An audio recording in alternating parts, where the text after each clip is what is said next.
The officers' lounge at the military academy buzzed with conversation and laughter. Commander sat at the center table, surrounded by a group of younger officers who hung on his every word. The simulation exercise had ended an hour ago, and now they relaxed with drinks and stories. "I am telling you, the human tactical doctrine makes no sense," said, gesturing with his clawed hand. His scales gleamed under the artificial lights. "They waste more time on emotional decisions than actual strategy." Lieutenant leaned forward, her yellow eyes bright with interest. "What do you mean, Commander?" Pulled up a holographic display from his wrist device. Combat footage from the human border war flickered in the air between them. "Look at this. A human squad under fire. 3 of their soldiers are wounded. The logical choice is to complete the mission and minimize additional casualties. But what do they do?" The other officers watched as the human soldiers on the screen stopped their advance. They formed a defensive position and began pulling their wounded comrades to safety. "They stop," continued. "They expose themselves to enemy fire. They risk the entire mission for soldiers who cannot fight anymore. It is inefficient. It is illogical. It is weak." The young officers around the table laughed and nodded in agreement. One of them, a junior lieutenant named, spoke up. "I heard humans have a saying, something about never leaving anyone behind." "Yes," said, his voice dripping with amusement. "They treat it like a sacred law. Every human soldier, no matter how badly injured, must be recovered. They will sacrifice tactical advantages, waste resources, and endanger multiple lives for a single wounded warrior. In military doctrine, this would be considered madness." Tilted her head. "But surely this is just propaganda, stories they tell to make themselves feel better about their losses." "Perhaps," replied, "though I have seen multiple reports from the war. Humans really do follow this practice. It makes them predictable. If you wound one human soldier, you can be certain others will come for him. It is their greatest weakness." In the corner of the lounge, Captain sat alone at a small table. His dark scales were marked with deep scars, some old enough to have faded to pale gray lines. He did not join the conversation, but his eyes remained fixed on his group. His claws rested on the metal table surface, and anyone watching closely might have noticed them slowly curling inward. "Tell them about the rescue missions," said eagerly. "The ones where humans flew into active combat zones." Grinned, showing rows of sharp teeth. "Ah, yes. The humans have specialized teams just for medical evacuation. They fly ships into the middle of battles, land in areas still under fire, and extract wounded soldiers. They dedicate entire units to this task. Units that could be fighting are instead playing nurse." The young officers laughed louder now. One of them, barely out of training, shook his head in disbelief. How did they ever win any battles with such tactics? "They barely did," said. "Most of their victories came from superior technology or help from their alien allies. When warriors face humans in equal combat, there is no contest. We are stronger, faster, and more disciplined. We do not let emotions cloud our judgment." His claws pressed harder against the table. Small grooves began to form in the metal, but no one else in the lounge noticed. His jaw was clenched tight enough that the muscles along his neck stood out in rigid lines. "I read some reports about human special forces," said. "They claim incredible success rates, but the numbers seemed impossible. I assumed they were exaggerated for propaganda purposes." "Of course they are exaggerated," said confidently. "Humans are skilled liars. They spin tales of their warriors performing impossible feats. Have you heard the story of Firebase Delta?" Several officers nodded, but others looked confused.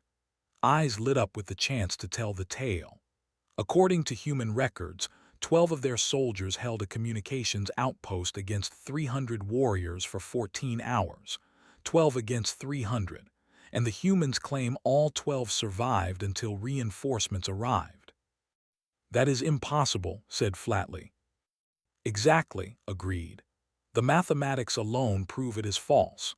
300 trained warriors against 12 humans in a fixed defensive position. The battle would have lasted minutes, not hours. But humans need their myths and legends. They need to believe they are special. Why would they create such obvious lies? Asked. Leaned back in his chair, looking pleased with himself. To compensate for their physical weaknesses. Humans are fragile compared to us. Their bones break easily. Their skin tears. They cannot see as well in darkness. They tire quickly. So they tell stories about courage and determination and sacrifice. They pretend these things can overcome reality. Across the room stood abruptly. His chair scraped against the floor with a harsh metallic sound. Every conversation in the lounge stopped. Officers turned to look at the captain as he stood motionless, his hands now clenched into tight fists. Glanced over his shoulder, noticed staring at him, and turned back to his group with a dismissive wave. Do not mind him. Has been strange since he returned from the war. He barely speaks to anyone. The other officers returned to their conversations, though they kept their voices slightly lower. Remained standing for another moment, his entire body rigid with tension. Then he slowly sat back down, but his eyes never left the table. The point is, continued, humans are not the warriors they pretend to be. They rely on emotional manipulation and propaganda. If we ever face them in combat again, their sentimentality will be their downfall. A smart commander can exploit their need to rescue wounded soldiers. You can use their emotions against them like a weapon. That is brilliant, said admiringly. Create situations where they must choose between the mission and their wounded. Force them to make inefficient decisions. Precisely, said.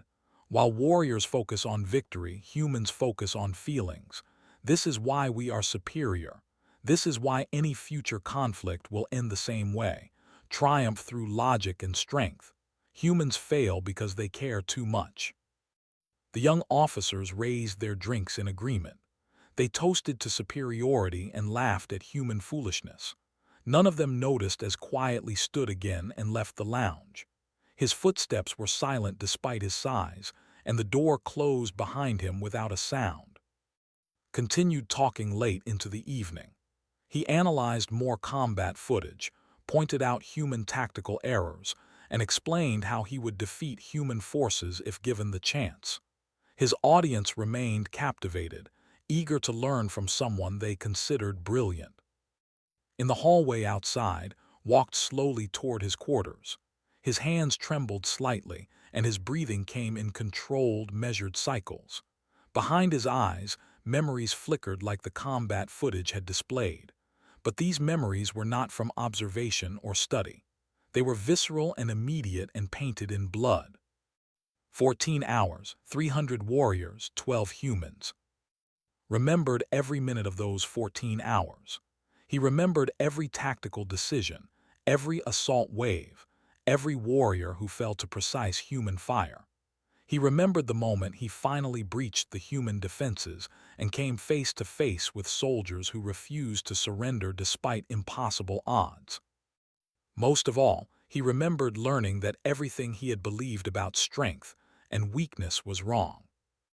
But his young officers did not know that yet. They would learn soon enough.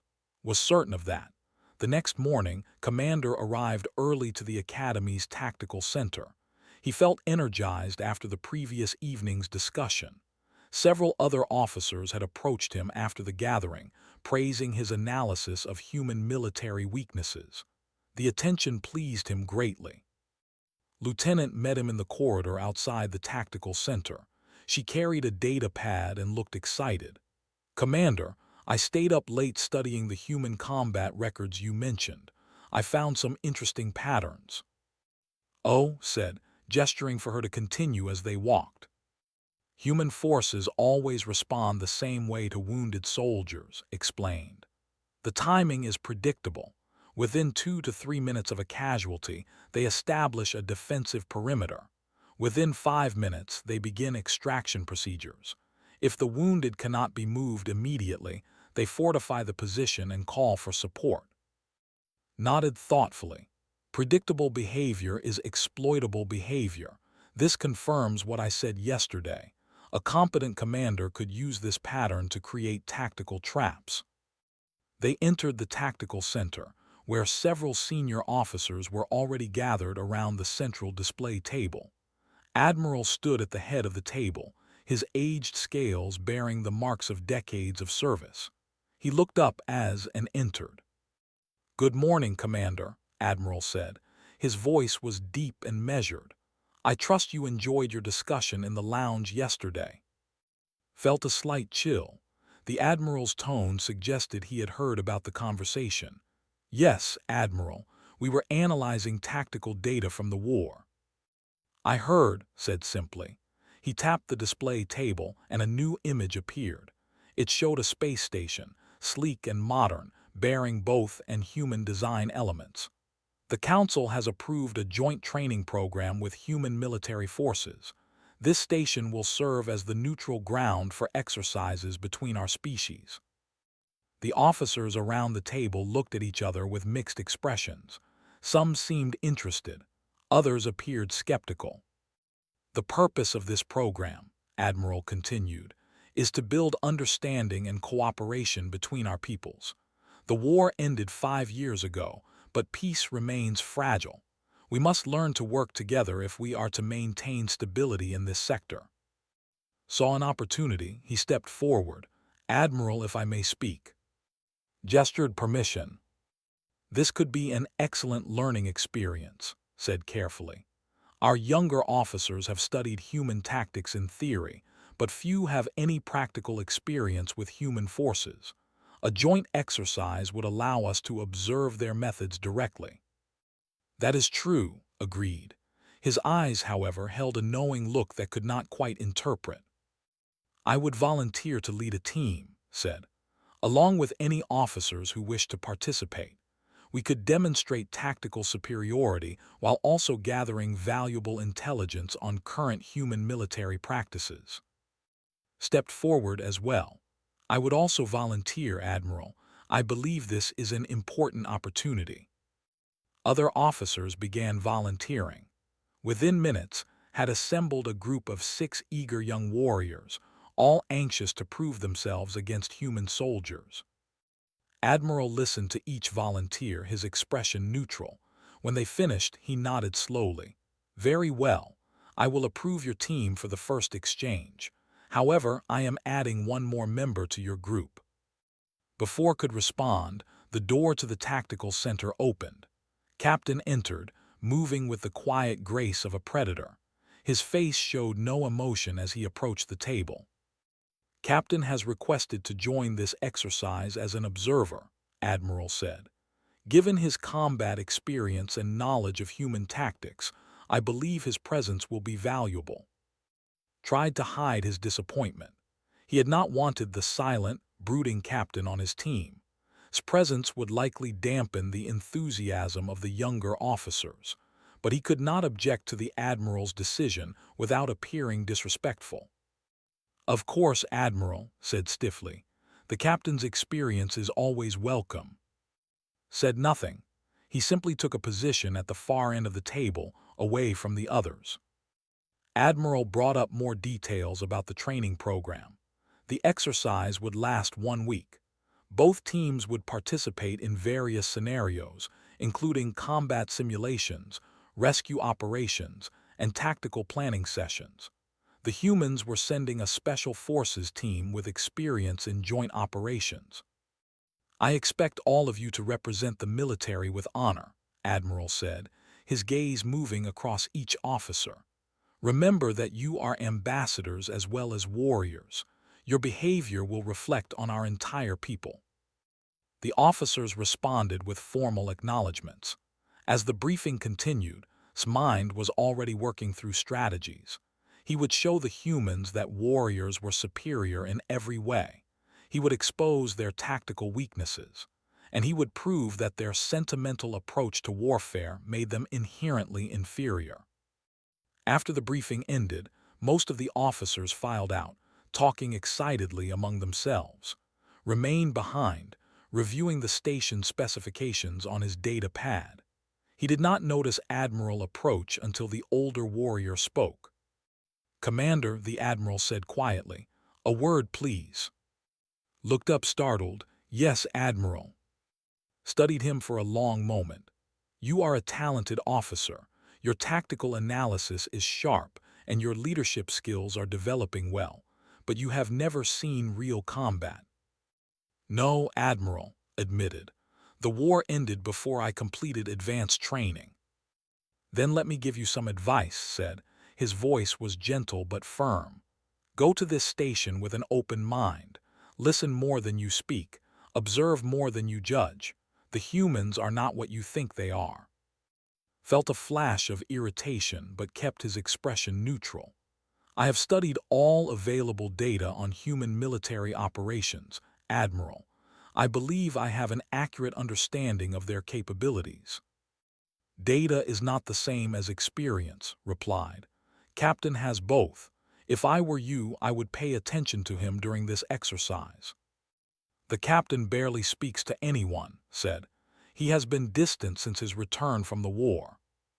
"Perhaps he has good reasons for his silence," Admiral said. He turned and walked toward the exit, then paused at the door. "Remember, Commander, the purpose of this exercise is not to prove superiority. It is to learn. Do not let pride blind you to important lessons." The Admiral left and stood alone in the tactical center. He felt annoyed by the cryptic warnings. He was confident in his analysis. He had spent months studying human tactics, reviewing combat footage, and analyzing their strategic decisions. The data clearly showed that human forces relied on emotional responses rather than pure tactical logic. A week at the training station would prove him correct. The humans would follow their predictable patterns and would demonstrate how easily those patterns could be exploited. His career would benefit greatly from such a public display of tactical brilliance. He gathered his materials and left the tactical center, already planning his approach to the first exercise. He would be diplomatic, of course. No need to insult the humans directly, but through carefully designed scenarios, he would expose their weaknesses for everyone to see. In his quarters, Captain sat in darkness, staring at a small piece of metal he kept in a locked drawer.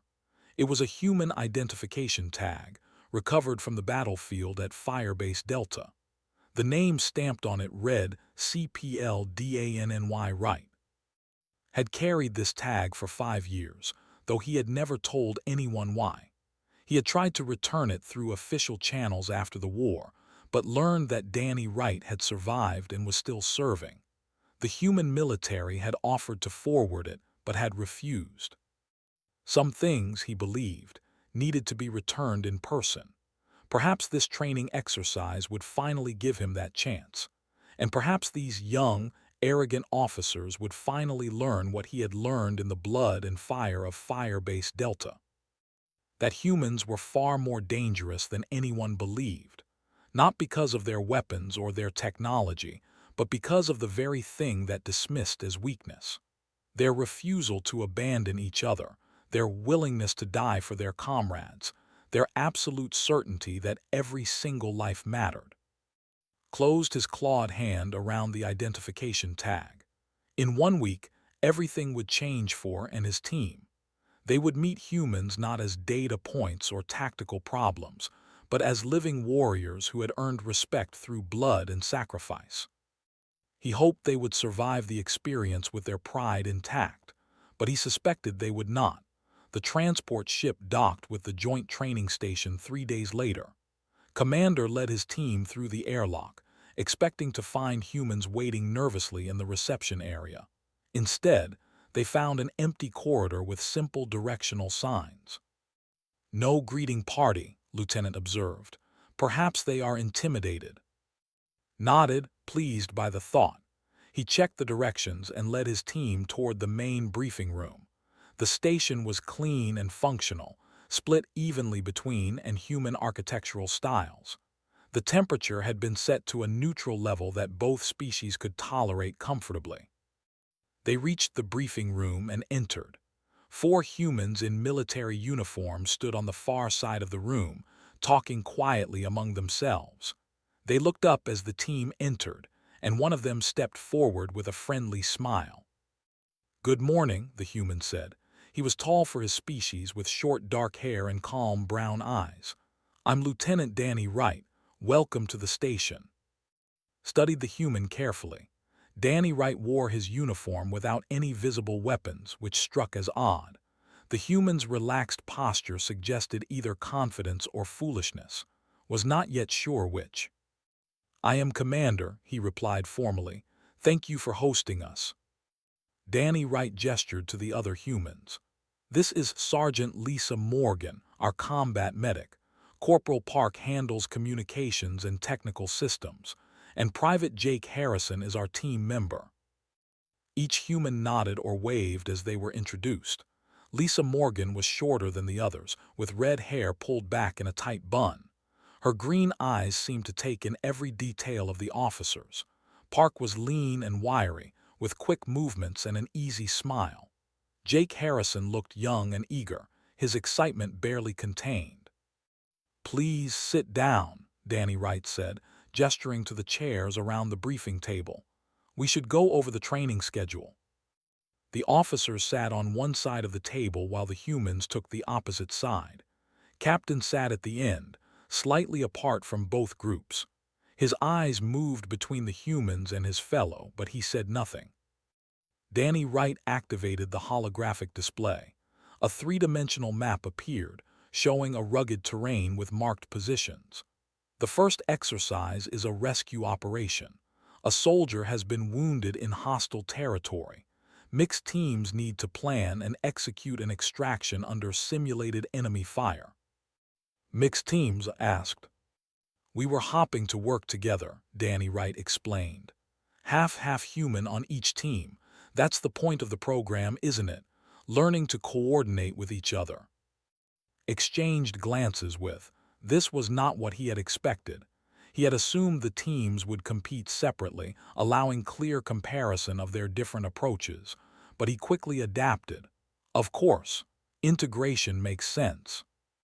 Lisa Morgan leaned forward, studying the map. "What's the timeline for extraction? How much time before the wounded soldier's condition becomes critical?" "You have approximately 30 minutes from the start of the scenario," Danny Wright said. "The enemy force is roughly twice your team size and well-positioned." "A straightforward tactical problem," said confidently. "Overwhelming force applied at the weakest defensive point. We break through, secure the casualty, and extract before the enemy can reinforce." Danny Wright looked thoughtful.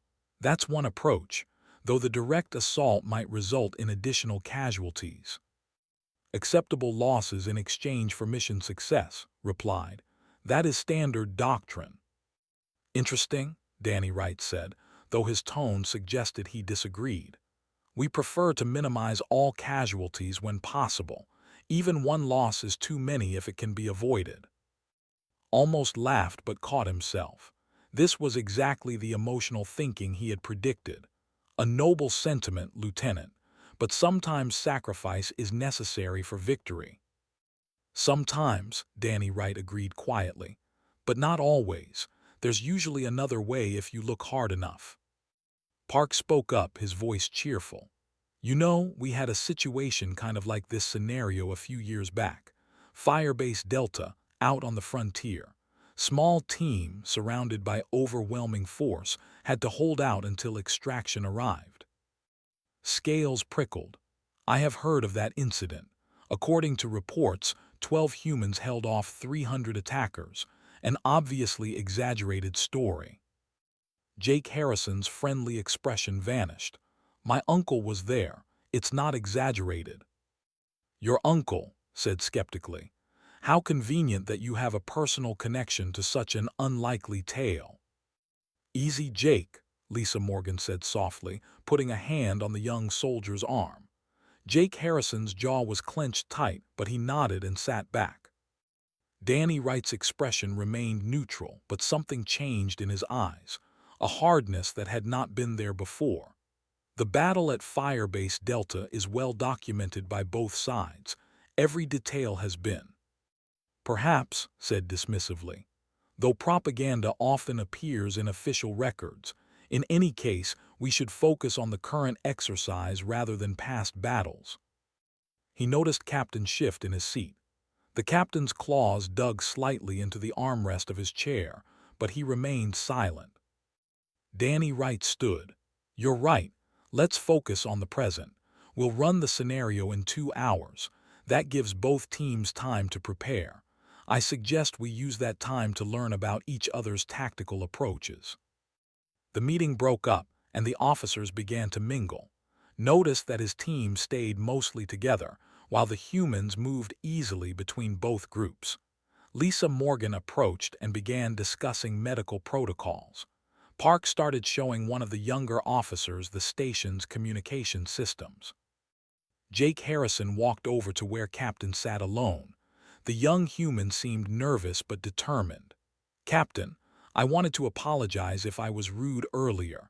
I just get defensive when people doubt my uncle's service. Looked at the human for a long moment. When he spoke, his voice was rough from disuse. Your uncle was at Firebase Delta. Yes, sir, Jake Harrison said. He was wounded in the fighting but survived. He still serves in the military. What is his name? Asked quietly. Danny Wright, Jake Harrison said. Same as the lieutenant, actually. They're brothers. His eyes widened slightly. He looked across the room at Lieutenant Danny Wright, who was discussing tactics with. The resemblance was clear now that knew to look for it. The same calm demeanor, the same steady gaze, the same quiet confidence. I see, he said. He reached into a pocket and touched something there but did not pull it out. Your uncle is a brave warrior. Jake Harrison smiled with pride. Thank you, sir. He doesn't talk about the battle much, but I know it was hell. I'm glad people on both sides recognize what happened there. The young human walked away, leaving alone with his thoughts. The captain looked down at his clawed hands, remembering how those same hands had tried to kill men like Danny Wright, men who had fought with a courage he had never seen before or since. 2 hours later, both teams assembled in the simulation chamber. The terrain materialized around them, photorealistic mountains and valleys created by advanced holographic projectors. The wounded soldier lay in a small depression, surrounded by rocks and sparse vegetation. Simulated enemy forces held elevated positions on 3 sides. Mixed Team Alpha, you're up first, Danny Wright announced. The team consisted of 2 other officers, Lisa Morgan and Park. Immediately took command. We will approach from the east, full speed assault, overwhelming force against their weakest point. What about cover? Lisa Morgan asked. There's not much between us and their position. We will be moving too fast for effective counterfire, said confidently. Warriors are difficult to hit at full charge. Park looked doubtful but said nothing. The team moved into position. The simulation began. Led the charge exactly as planned, rushing across open ground toward the wounded soldier's position. The simulated enemy opened fire immediately. Within seconds, status indicators showed that 2 officers had taken critical hits. Himself registered multiple wounds but pushed forward. They reached the wounded soldier, but by then the simulation showed that 4 of the 5 team members were too damaged to continue fighting. Only Lisa Morgan remained combat effective, having stayed slightly behind and used available cover. Simulation ended, the computer announced. Mission failed, casualty not extracted, team casualties 80%. Stood in the now empty simulation chamber, breathing hard. His pride stung. The scenario had seemed simple. The direct approach should have worked. The simulation must be calibrated incorrectly. Enemy fire was unrealistically accurate. Danny Wright shook his head. The simulation uses actual combat data from dozens of battles. It's very accurate. He gestured to the replay showing on the wall screens.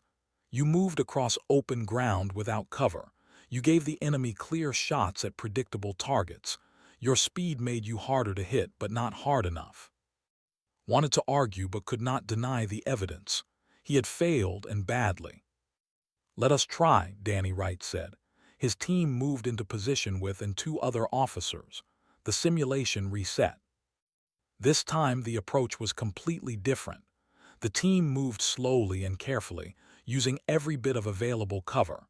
They did not charge.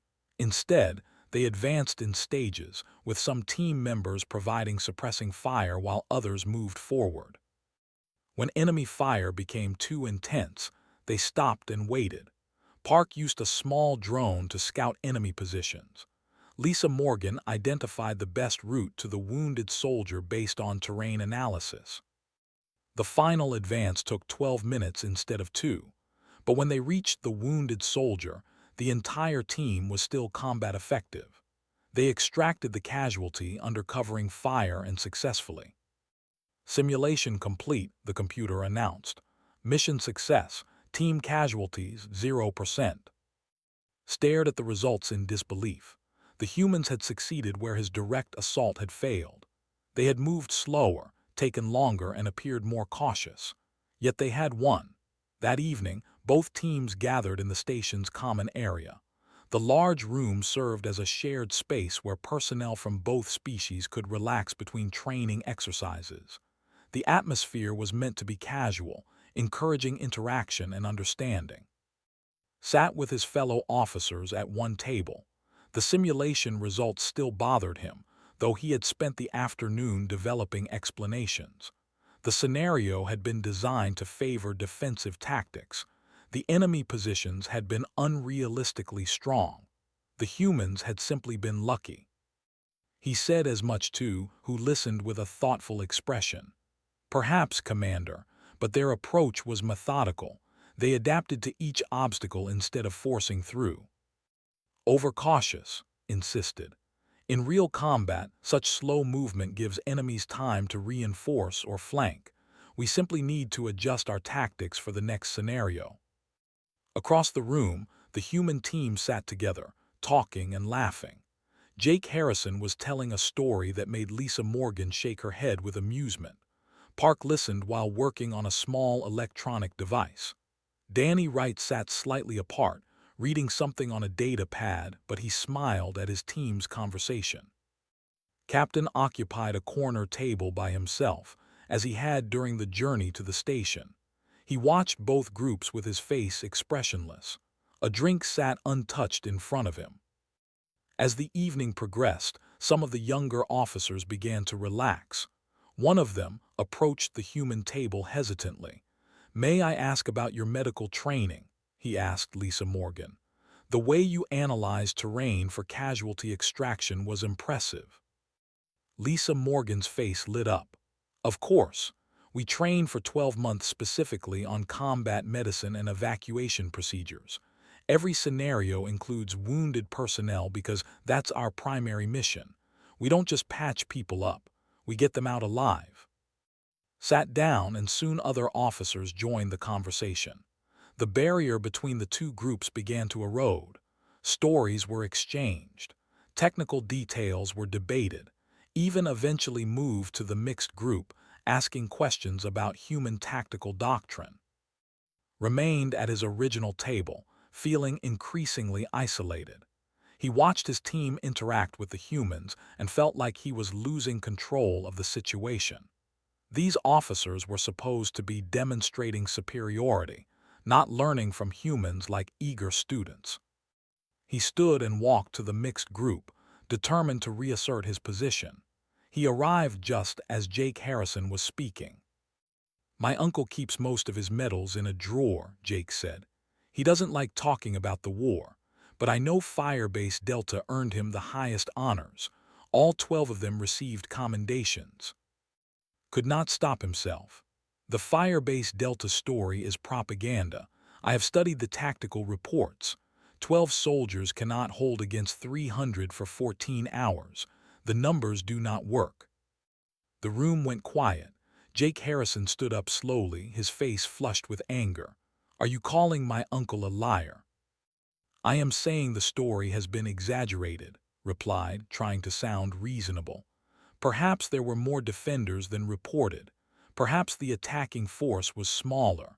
Perhaps orbital support provided assistance. The official version is simply not possible. The official version is exactly what happened, Jake said, his voice rising. Every detail was by both sides. The battle is documented from multiple angles. There were exactly 12 human defenders and 300 attackers. Then explain how 12 humans survived, challenged. With equal weapons and no reinforcements, 300 trained warriors should have overwhelmed that position in minutes. Danny Wright stood up and put a hand on his nephew's shoulder. "Jake, sit down." His voice was calm but firm. Jake hesitated, then sat. The young soldier was shaking with anger, but he controlled himself. Danny Wright turned to face. "You're right that the battle seems impossible. Many people have trouble believing it happened the way it did, but every word of those reports is true. I know because I was there." Blinked in surprise. "You were at Firebase Delta." "I was," Danny Wright said quietly. "I was a corporal then. My brother was the lieutenant in command. We held that outpost for 14 hours with 12 people because we had no choice. Retreat meant leaving our wounded behind. That was not acceptable." "But how?" demanded. "Explain the tactics that allowed such a small force to survive." "We didn't have superior tactics," Danny Wright said. "We had motivation. Every person in that outpost knew that if one of us fell, the others would come for them. We knew that our wounded would not be abandoned. That certainty made us fight harder than you can imagine." Lisa Morgan spoke up from her seat. "I wasn't at Firebase Delta, but I trained under the medic who was there. She told me about treating 3 critically wounded soldiers while under fire. She said the other defenders reorganized their entire defensive line to protect the medical position. They gave up tactical advantages to keep the wounded safe." "Exactly my point," said triumphantly. "You sacrificed tactical advantages. That should have led to defeat." "But it didn't," Park said, "because the forces didn't expect us to fight that way. They kept trying to exploit our weakness, and it kept getting them killed." Opened his mouth to respond, but a voice from across the room stopped him cold. "He is right." Everyone turned to see Captain standing. The captain walked slowly toward the center of the room. His movements were deliberate, almost painful. His claws flexed at his sides. "Captain," said uncertainly, "what do you mean?" Stopped in front of. For a long moment, he simply stared at the younger commander. Then he turned to address the entire room. "I was at Firebase Delta," said. His voice was rough, as if the words hurt to speak. "I commanded the assault force, 300 warriors under my command. Our mission was to destroy the human communications outpost and eliminate all defenders." The room was silent, even could not speak. Continued, his eyes distant with memory. "We expected an easy victory. Intelligence reported only 12 humans. We had overwhelming numerical superiority. I planned to finish the battle within 2 hours." He walked to the window, looking out at the stars. "The first assault wave was 200 warriors. We advanced on all sides simultaneously. The humans opened fire with perfect timing and coordination. We lost 17 warriors in the first 60 seconds. 17, whispered Hal. "Discipline," said. "They did not panic. They did not waste ammunition. Every shot was aimed. Every target was selected. They fought like a single organism instead of 12 individuals." Lisa Morgan leaned forward. "What happened next?" "We regrouped and changed tactics," said. "I sent smaller groups to probe their defenses, find weak points, but there were no weak points. Every angle was covered. Every approach was contested. When we wounded one human, the others immediately adjusted.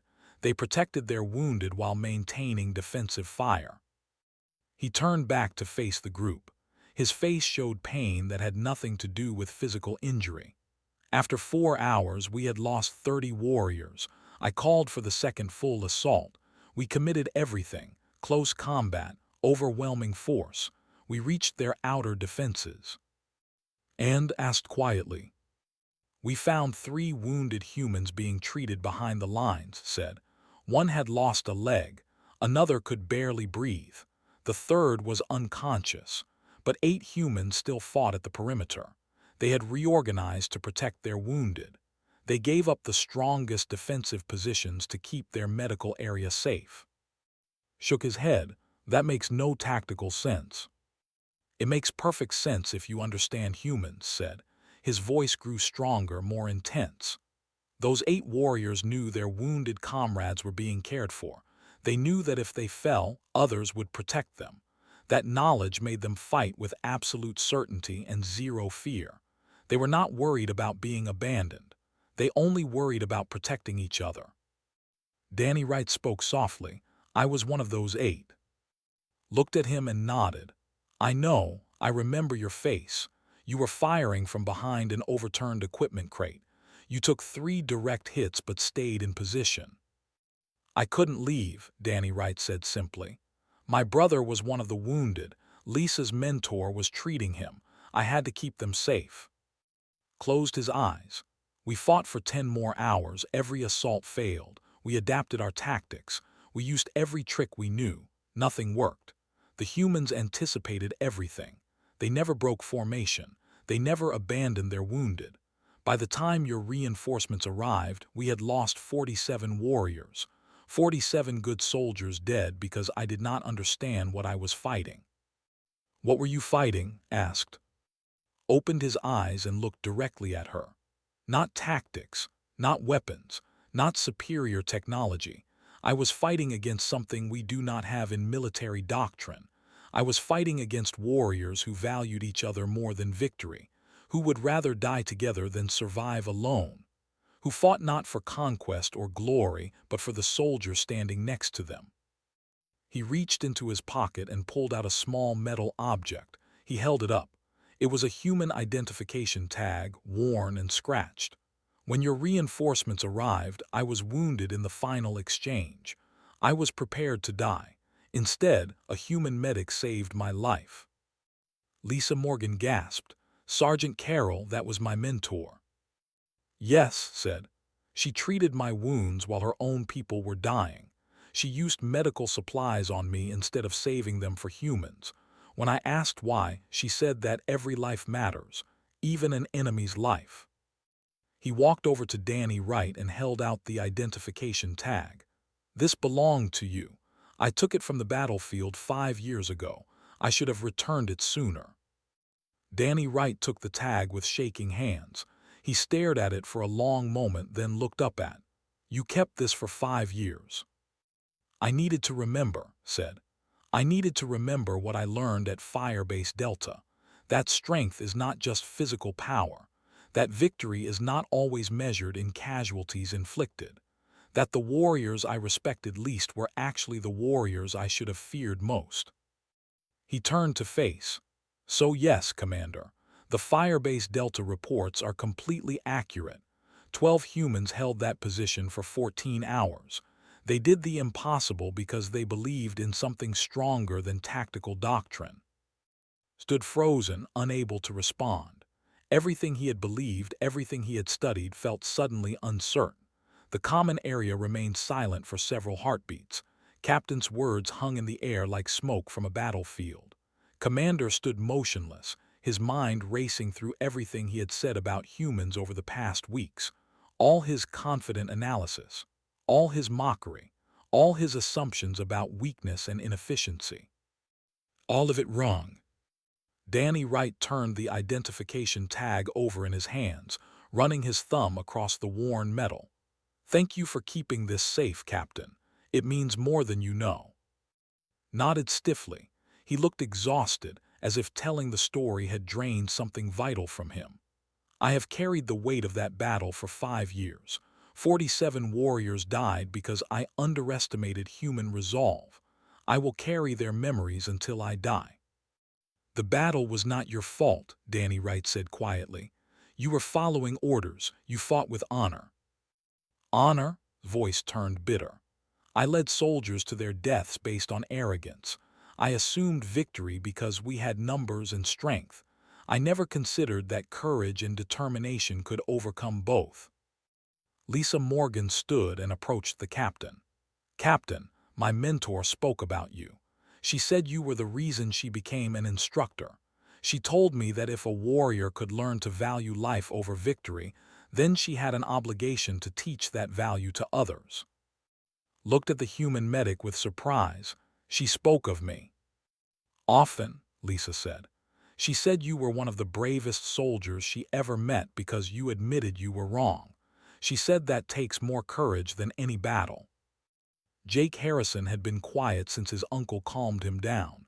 Now he spoke up, his voice respectful. Captain, I'm sorry I got angry earlier. I should have realized you had experience with this. You were trying to make us understand. No, said firmly. Your anger was justified.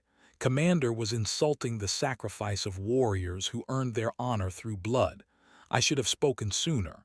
I should not have let him mock what I knew to be true. All eyes turned to.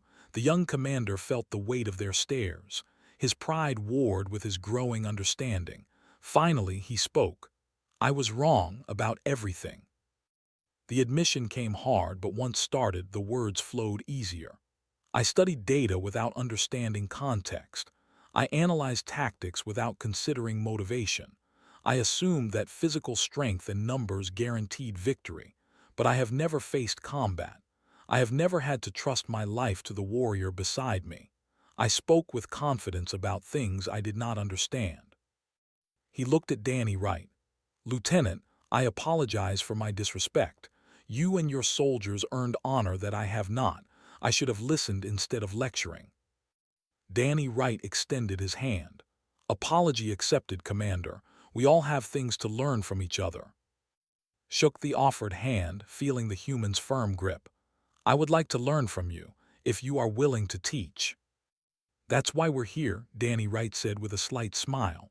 All of us. The tension in the room broke. Officers began talking again, but the conversation had changed. Questions were genuine now. Answers were respectful. The officers wanted to understand human methods instead of dismissing them. Approached Lisa Morgan. Can you explain your medical evacuation protocols? I want to understand how you treat wounded during active combat. Of course, Lisa said. She pulled up diagrams on her data pad. The key is that we train everyone in basic medical care. Every soldier can stabilize a wounded comrade. That means the actual medic can focus on critical cases while others handle minor injuries. Park found himself surrounded by officers asking about communication systems and coordination protocols. We use a lot of redundancy, he explained. Multiple channels, backup systems, hand signals when electronics fail. The point is that information keeps flowing no matter what happens. Jake Harrison sat with some of the younger warriors, sharing stories about training and comparing experiences. The initial hostility had transformed into curiosity and respect. Admiral entered the common area and everyone stood at attention. He gestured for them to relax. I see the first day has been educational. Captain, may I speak with you privately? Followed the Admiral to a quiet corner, studied the captain with concern. That must have been difficult to share. It was necessary, said. These young officers needed to understand before their arrogance led them to repeat my mistakes. You were wise to speak, agreed. But do not punish yourself forever for Firebase Delta. You learned a hard lesson and you survived. That knowledge makes you valuable. I hope so, Admiral, said quietly. Looked at the mixed groups of officers talking together. This is good. This is what we need. Understanding between our peoples. Respect based on genuine knowledge instead of assumptions. The next morning, both teams assembled for another training scenario. This time, did not immediately take command.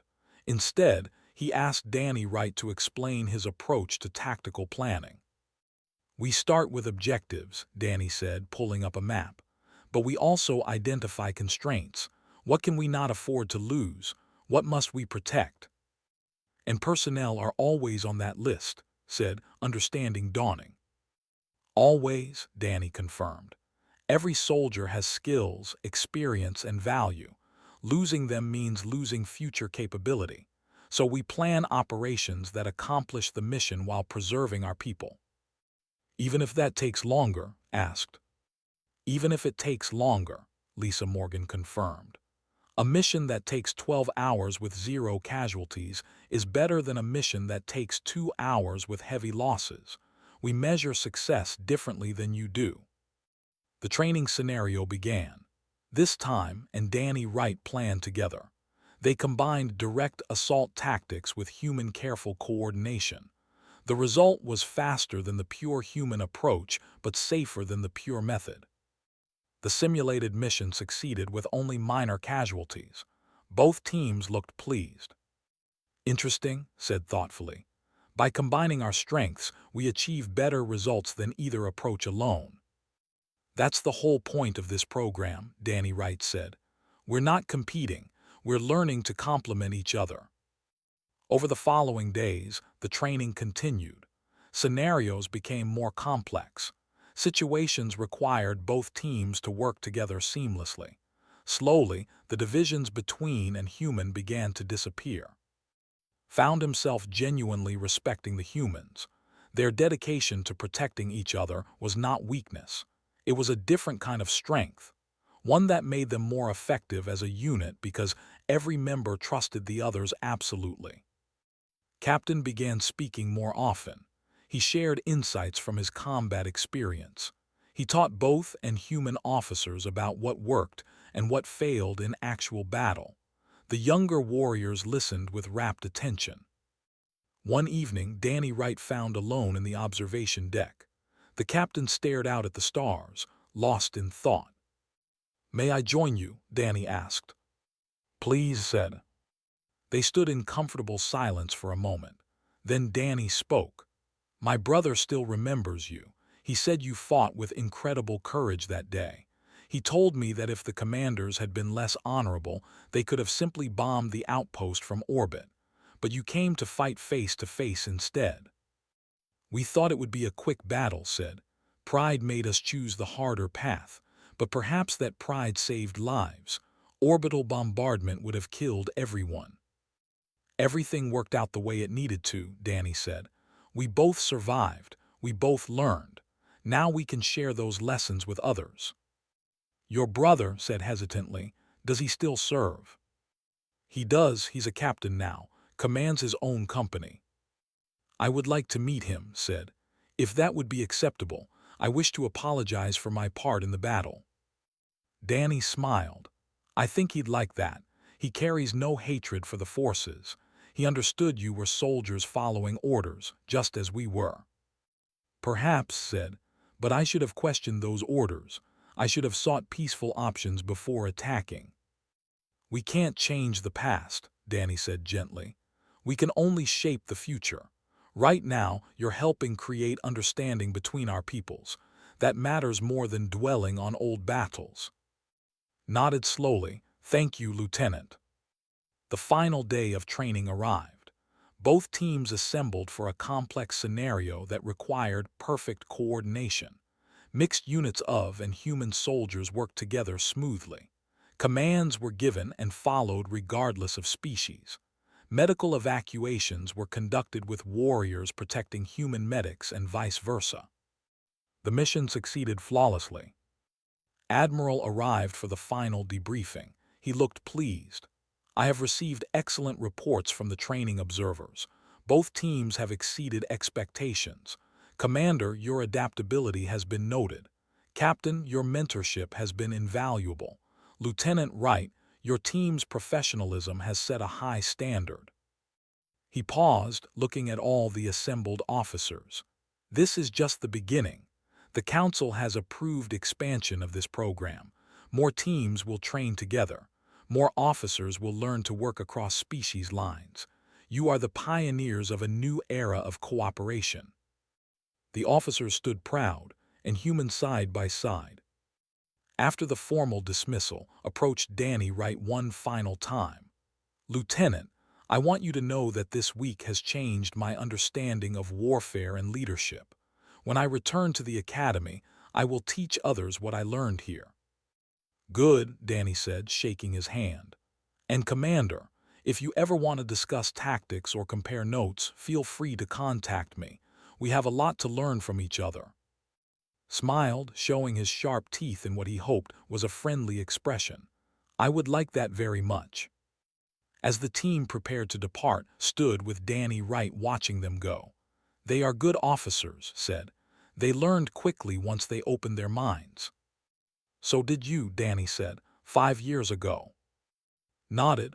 "Firebase Delta taught me that strength comes in many forms, that courage is not just about fighting, that the true measure of a warrior is not how many enemies they defeat, but how many allies they protect." "I think my brother would agree with that," Danny said. "Perhaps you could arrange a meeting?" asked. "I still carry the weight of Firebase Delta. Speaking with him might help lighten that burden." "I'll make it happen," Danny promised. They watched as the transport ship undocked, carrying the team back to their academy.